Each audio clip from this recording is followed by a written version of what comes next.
ਸਤਿ ਸ੍ਰੀ ਅਕਾਲ, ਧੰਨਵਾਦ ਜੀ ਆਇਆਂ ਨੂੰ। ਪੰਜਾਬੀ ਰੇਡੀਓ ਯੂਐਸਏ ਦੇ ਜਿੰਨੇ ਵੀ ਸਰੋਤੇ ਸਾਡੇ ਸਾਰੇ ਹੀ ਏਐਮ ਸਟੇਸ਼ਨਸ, ਐਫਐਮ ਸਟੇਸ਼ਨਸ, ਘਰਾਂ ਦੇ ਵਿੱਚ ਰੇਡੀਓ ਸੈਟਸ ਦੇ ਰਾਹੀਂ, ਟੈਲੀਫੋਨ ਦੇ ਰਾਹੀਂ, ਫੇਸਬੁੱਕ, ਯੂਟਿਊਬ ਤੇ ਲਾਈਵ ਦੇਖ ਰਹੇ ਹੋ, ਸੁਣ ਰਹੇ ਹੋ, ਸਾਰਿਆਂ ਨੂੰ ਜੀ ਆਇਆਂ ਨੂੰ ਤੇ ਬਹੁਤ ਹੀ ਪਿਆਰ ਤੇ ਸਤਿਕਾਰ ਭਰੀ ਸਤਿ ਸ੍ਰੀ ਅਕਾਲ ਸਰੋਤਿਓ। ਅੱਜ ਮਾਰਚ ਦੀ 19 ਤਰੀਕ ਆ, ਦਿਨ ਬੁੱਧਵਾਰ ਆ ਤੇ ਤੁਹਾਡੇ ਲਈ ਸ਼ਾਮ ਦਾ ਅਪਡੇਟ ਕੈਲੀਫੋਰਨੀਆ ਪ੍ਰੋਗਰਾਮ ਲੈ ਕੇ ਹਾਜ਼ਰ ਹੋਏ ਆ।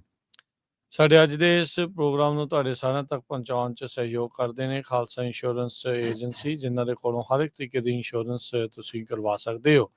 ਇੰਸ਼ੋਰੈਂਸ ਬਾਰੇ ਪਤਾ ਕਰਨ ਲਈ ਕਾਲ ਕਰ ਸਕਦੇ ਹੋ ਨੰਬਰ 408 272 2500 ਦੇ ਉੱਤੇ। ਟਿਰਕੇਣਾ immigration law firm, US immigration ਦਾ ਹੋਵੇ ਕਿਸੇ ਵੀ ਤਰੀਕੇ ਦਾ ਕੰਮ, ਕਾਲ ਅਟਰਨੀ ਜੇ ਟਿਰਕੇਣਾ 415 909 0503।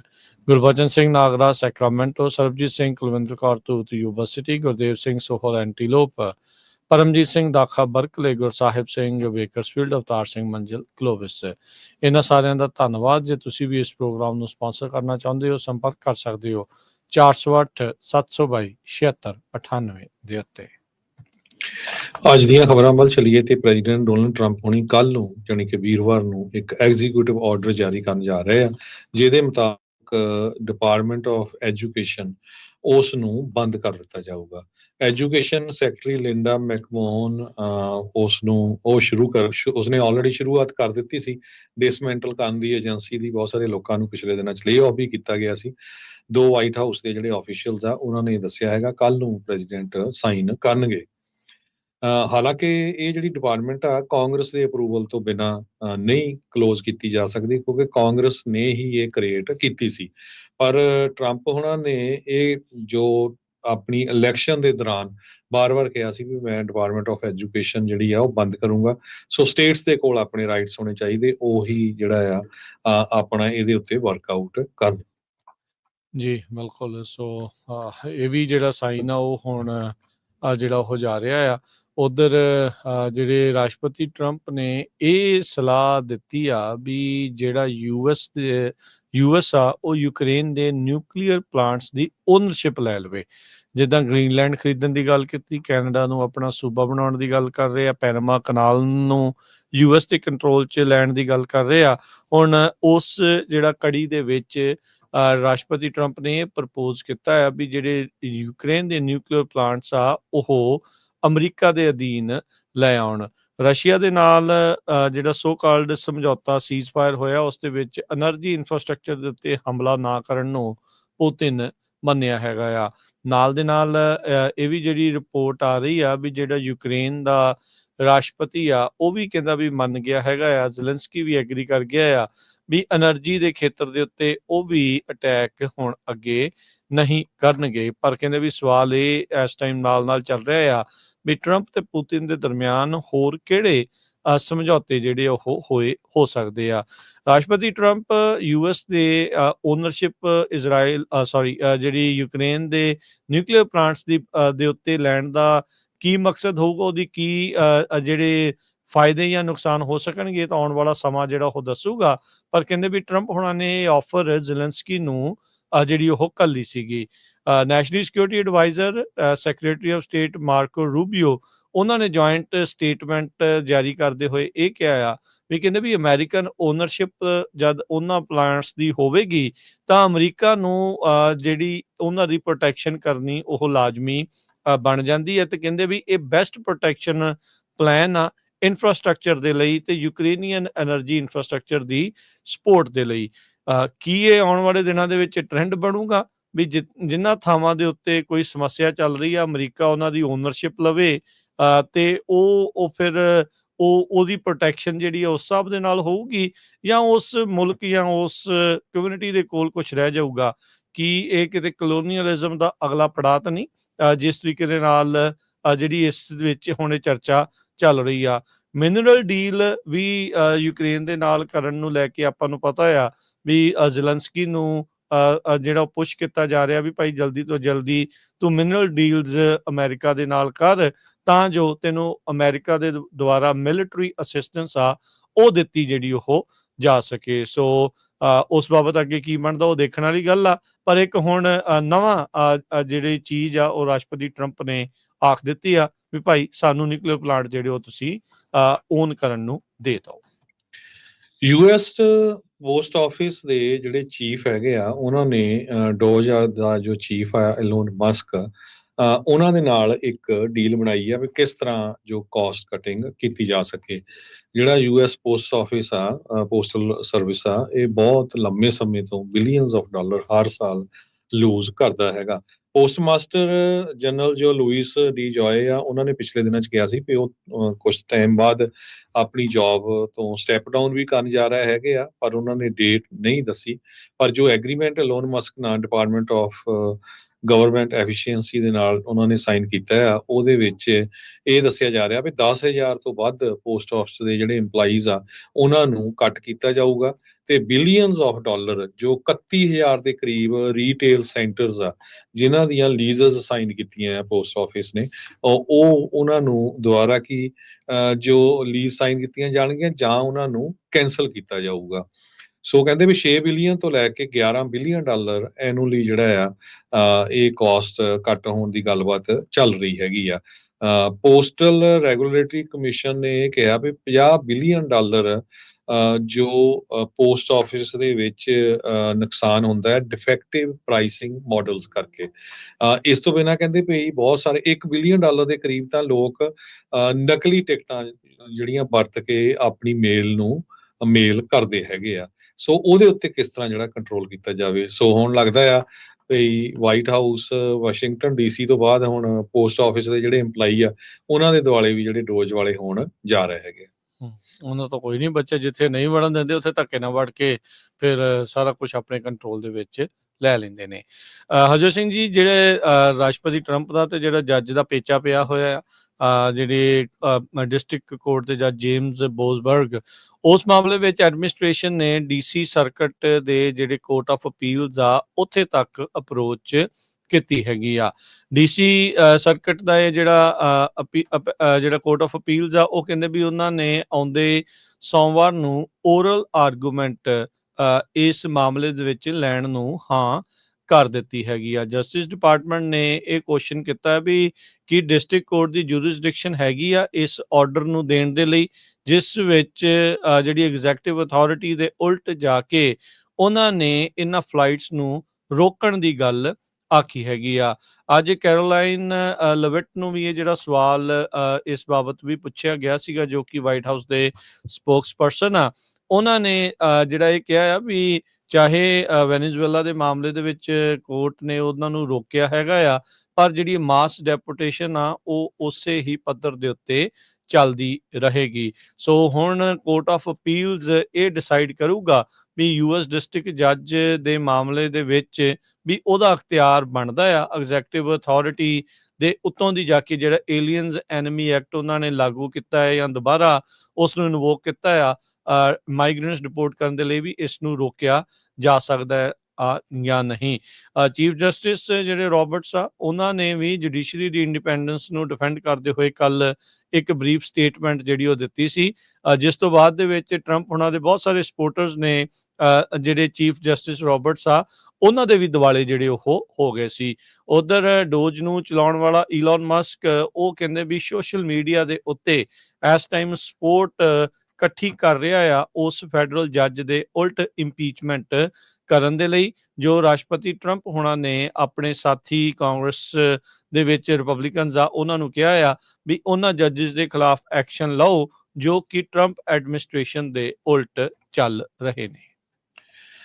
ਜਿਸ ਜਿਹੜਾ ਐਕਟ ਆ 1798 ਏਲੀਅਨ ਐਨਮੀਜ਼ ਐਕਟ, ਜਿਸ ਨੂੰ ਲੈ ਕੇ ਪ੍ਰੈਜ਼ੀਡੈਂਟ ਟਰੰਪ ਹੋਣੀ ਜੋ ਕਹਿ ਰਹੇ ਆ ਵੀ ਅਸੀਂ ਜੋ ਗੈਂਗਸਟਰ ਆ ਉਹਨਾਂ ਨੂੰ ਇੱਥੋਂ ਬਾਹਰ ਕੱਢ ਰਹੇ ਹੈਗੇ ਆ, ਉਸ ਕੇਸ ਨੂੰ ਡਿਫੈਂਡ ਕਰਨ ਦੇ ਲਈ ਇੱਕ ਭਾਰਤੀ ਮੂਲ ਦਾ ਜਿਹੜਾ ਵਕੀਲ ਆ ਉਹ ਜਿਹੜਾ ਟਰੰਪ ਐਡਮਿਨਿਸਟ੍ਰੇਸ਼ਨ ਉਹਨਾਂ ਨੇ ਹਾਇਰ ਕੀਤਾ ਹੋਇਆ ਹੈਗਾ ਆ, ਅਭਿਸ਼ੇਕ ਕੰਬਲੀ, ਜੋ US ਪ੍ਰੈਜ਼ੀਡੈਂਟ ਡੋਨਲਡ ਟਰੰਪ ਉਹਨਾਂ ਨੂੰ ਡਿਫੈਂਡ ਕਰ ਰਿਹਾ 1798 ਏਲੀਅਨਸ ਐਨਮੀਜ਼ ਐਕਟ। ਕੰਬਲੀ ਨੇ US ਡਿਪਾਰਟਮੈਂਟ ਆਫ ਜਸਟਿਸ ਚ as a deputy associate attorney general 1 ਮਹੀਨਾ ਪਹਿਲਾਂ ਹੀ ਜੁਆਇਨ ਕੀਤਾ ਸੀ। ਕਹਿੰਦੇ ਵੀ 3 ਸਾਲਾਂ ਦਾ ਸੀਗਾ ਕੰਬਲੀ ਜਦੋਂ ਇਹ ਅਮਰੀਕਾ ਦੇ ਵਿੱਚ ਆ ਗਿਆ ਤੇ ਹੁਣ ਨੈਚੁਰਲੀ ਅਮਰੀਕਾ ਦਾ ਸਿਟੀਜ਼ਨ ਆ, ਤੇ ਟੌਪ ਨੌਚ ਦਾ ਵਕੀਲ ਵੀ ਰਿਹਾ ਤੇ ਹੁਣ ਅੱਜ ਕੱਲ ਡਿਪਟੀ ਐਸੋਸੀਏਟ ਅਟਾਰਨੀ ਜਨਰਲ ਆ। ਜਿਸ ਜੱਜ ਨੂੰ ਜਵਾਬ ਦੇਣਾ ਸੀ ਵੀ ਭਾਈ ਤੁਸੀਂ, ਜੱਜ ਨੇ ਤਾਂ ਉਹ ਫਲਾਈਟ ਰੋਕ ਦਿੱਤੀ ਸੀ ਵੀ ਤੁਸੀਂ ਇਹ ਡਰੱਗ ਟ੍ਰੈਫਿਕਿੰਗ ਵਾਲੇ ਕਹਿ ਕੇ ਉਹਨਾਂ ਨੂੰ ਜਿਹੜੇ ਲਿਜਾ ਰਹੇ ਆ, ਤੇ ਉਹਦਾ ਜਿਹੜੀ ਆਰਗੂਮੈਂਟ ਸੀ ਕੰਬਲੀ ਨੇ ਜਿਹੜੀ ਜੱਜ ਦੇ ਕੋਲ ਪੇਸ਼ ਕੀਤੀ ਹੈ, ਜੱਜ ਬੋਸਵਰਕ ਦੇ ਕੋਲ, ਉਹਦੇ 'ਚ ਇਹ ਕਿਹਾ ਸੀ ਵੀ ਜਿਹੜੀਆਂ ਫਲਾਈਟਸ ਆ, ਡਿਪੋਰਟੇਸ਼ਨ ਫਲਾਈਟਸ, ਉਹ ਆਲਰੇਡੀ ਇੰਟਰਨੈਸ਼ਨਲ ਵਾਟਰਸ ਦੇ ਵਿੱਚ ਸੀਗੀਆਂ, ਸੋ ਇਸ ਕਰਕੇ ਉਹਨਾਂ ਨੂੰ ਕਾਲ ਬੈਕ ਨਹੀਂ ਕੀਤਾ ਜਾ ਸਕਦਾ। ਤੇ ਜੱਜ ਨੇ ਇਹ ਕਿਹਾ ਵੀ ਕੰਬਲੀ ਸਾਹਿਬ ਤੁਹਾਡੇ ਜਿਹੜੇ ਆਰਗੂਮੈਂਟ ਆ ਇਹ ਅਨਕਨਵਿੰਸਿੰਗ ਹੈਗੇ ਆ।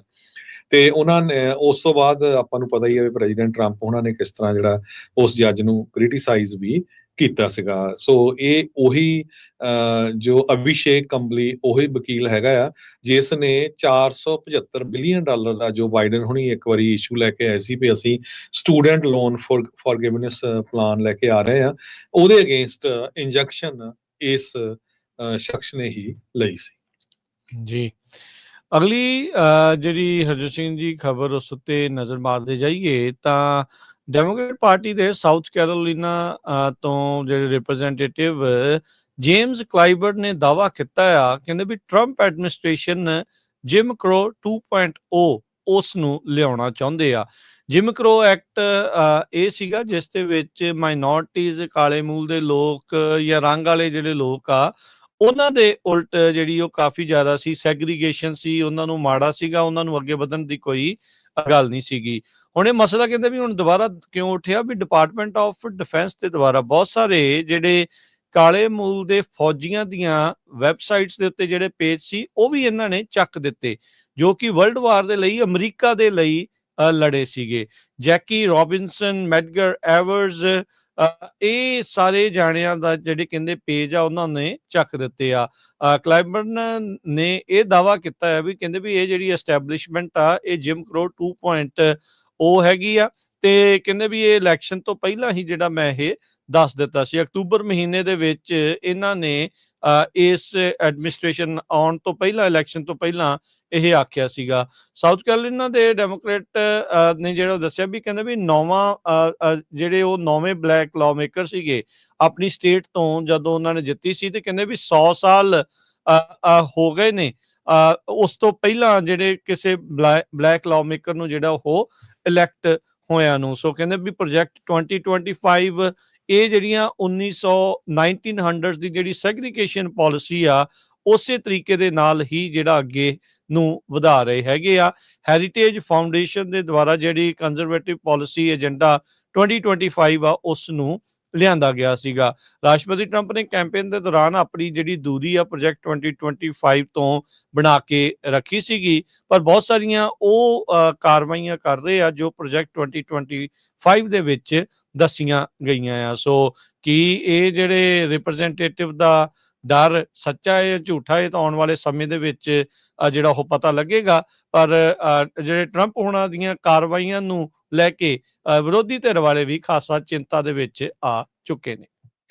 ਕੈਲੀਫੋਰਨੀਆ ਦੀਆਂ ਕੁਝ ਖਬਰਾਂ ਕਰਦੇ ਜਾਈਏ ਤੇ ਕੈਲੀਫੋਰਨੀਆ ਦੇ ਵਿੱਚ ਅੱਜ ਜਿਹੜੀ ਟੈਸਲਾ ਕੰਪਨੀ ਆ ਉਹਨਾਂ ਨੂੰ ਟੈਕਸੀ ਪਰਮਿਟ ਗ੍ਰਾਂਟ ਕਰ ਦਿੱਤਾ ਗਿਆ ਹੈਗਾ।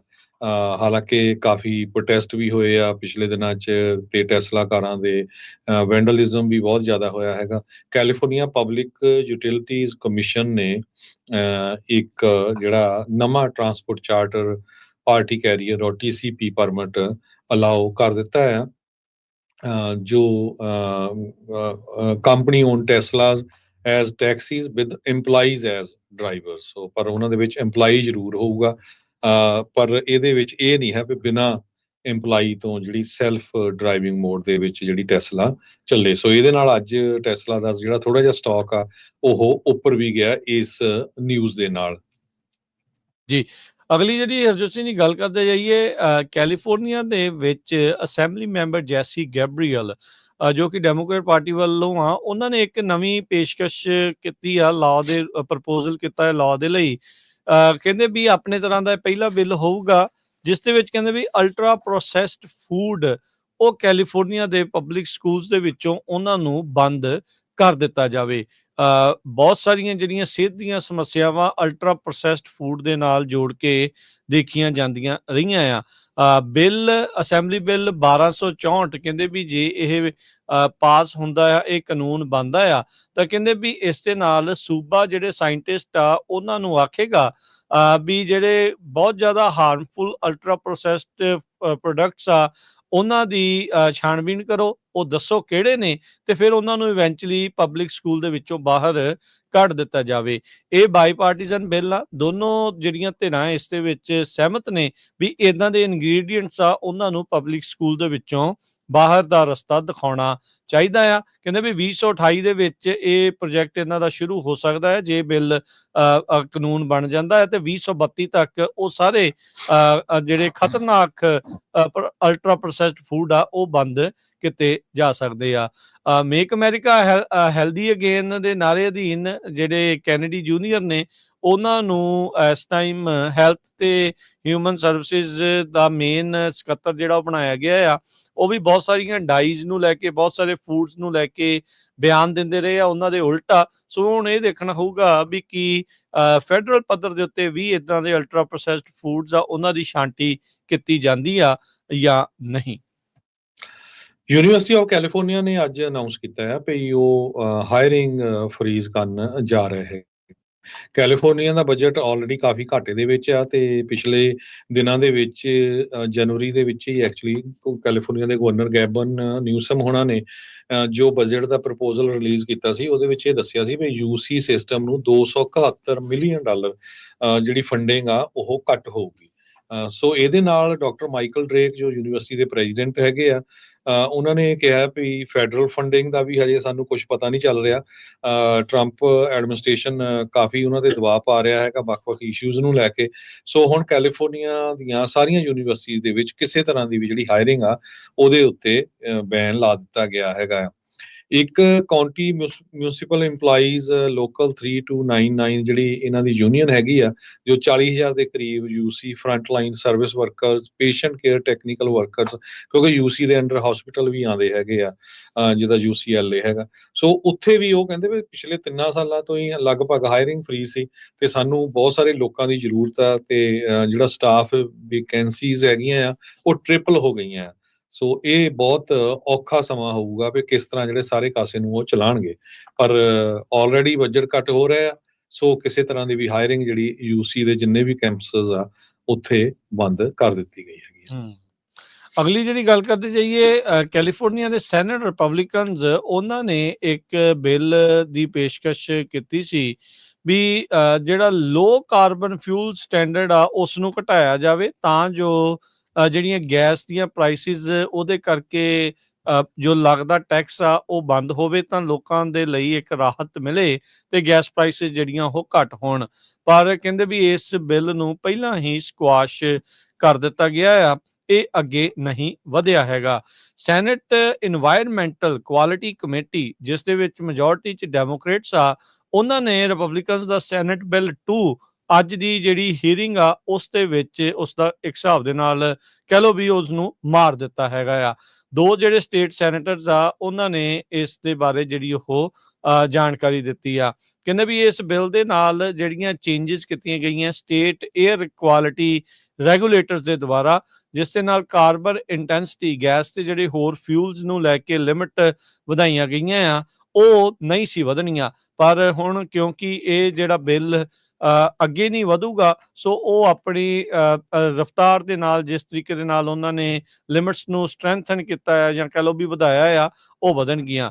ਜੇ ਦੇਖਿਆ ਜਾਵੇ ਤਾਂ ਅਮਰੀਕਾ ਦੇ ਵਿੱਚ ਨੈਸ਼ਨਲੀ ਜਿਹੜਾ $3.10 ਐਵਰੇਜ ਗੈਸ ਪ੍ਰਾਈਸ ਆ, ਪਰ ਕੈਲੀਫੋਰਨੀਆ ਦੇ ਵਿੱਚ $4.65 ਜਿਹੜੀ ਗੈਸ ਪ੍ਰਾਈਸ ਚੱਲ ਰਹੀ ਹੈਗੀ ਆ। ਸੋ ਹਾਲ ਦੀ ਘੜੀ ਇਹ ਜਿਹੜਾ ਰਿਪਬਲਿਕਨਸ ਦਾ ਕੋਸ਼ਿਸ਼ ਸੀਗੀ ਗੈਸ ਪ੍ਰਾਈਸ ਨੂੰ ਘਟਾਉਣ ਦੀ, ਇਸ ਬਿੱਲ ਦੇ ਜ਼ਰੀਏ ਉਸ ਨੂੰ ਇੱਥੇ ਹੀ ਦੱਬ ਦਿੱਤਾ ਗਿਆ ਆ।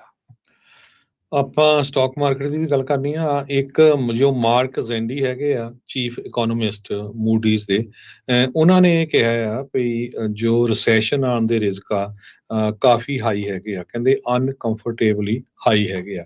ਇਹ ਉਹਨਾਂ ਨੇ ਜੋ ਪ੍ਰੈਜ਼ੀਡੈਂਟ ਟਰੰਪ ਉਹਨਾਂ ਦਾ ਟੈਰਿਫ ਦਾ ਏਜੰਡਾ ਚੱਲ ਰਿਹਾ ਆ ਉਸ ਤੋਂ ਬਾਅਦ ਇਹ ਬਿਆਨ ਦਿੱਤੇ ਹੈਗੇ ਆ। ਮਾਰਕ ਜ਼ੈਂਡੀ ਬਹੁਤ ਹੀ ਮਸ਼ਹੂਰ ਇਕੋਨੋਮਿਸਟ ਆ, ਲਗਭਗ ਹਰ ਟੀਵੀ ਸਟੇਸ਼ਨ ਦੇ ਉੱਤੇ ਤੁਸੀਂ ਉਹਨਾਂ ਨੂੰ ਦੇਖਦੇ ਰਹਿੰਦੇ ਹੈਗੇ। ਕਹਿੰਦੇ ਵੀ 50-50 ਚਾਂਸ ਆ ਵੀ ਰਿਸੈਸ਼ਨ ਆ ਸਕਦਾ ਹੈਗਾ। ਜੀ, ਉਧਰ ਜਿਹੜੀ ਮੀਟਿੰਗ ਚੱਲ ਰਹੀ ਆ ਫੈਡਸ ਦੀ, ਉਹਦੇ ਵਿੱਚ ਇਹ ਇਸ਼ਾਰੇ ਮਿਲ ਰਹੇ ਆ। ਫੈਡ ਕਹਿੰਦੇ ਵੀ ਦੇਖ ਰਿਹਾ ਹਾਈ ਇਨਫਲੇਸ਼ਨ ਤੇ ਯੂਐਸ ਦੀ ਇਕਨੋਮੀ ਨੂੰ ਸਲੋ ਡਾਊਨ ਹੁੰਦਿਆਂ, ਖਾਸ ਕਰਕੇ ਹੁਣ ਜਦੋਂ ਟੈਰਿਫਸ ਦਾ ਦੌਰ ਨਾਲ ਦੇ ਨਾਲ ਚੱਲ ਰਿਹਾ ਆ। ਕਹਿੰਦੇ ਵੀ 2025 ਦੇ ਵਿੱਚ 2 ਰੇਟ ਕੱਟਸ ਲਿਆ ਸਕਦੇ ਨੇ, ਪਰ ਹਾਲ ਦੀ ਘੜੀ ਇੰਟਰਸਟ ਰੇਟਸ ਦੇ ਵਿੱਚ ਕੋਈ ਵੀ ਤਬਦੀਲੀ ਨਹੀਂ ਕੀਤੀ ਗਈ।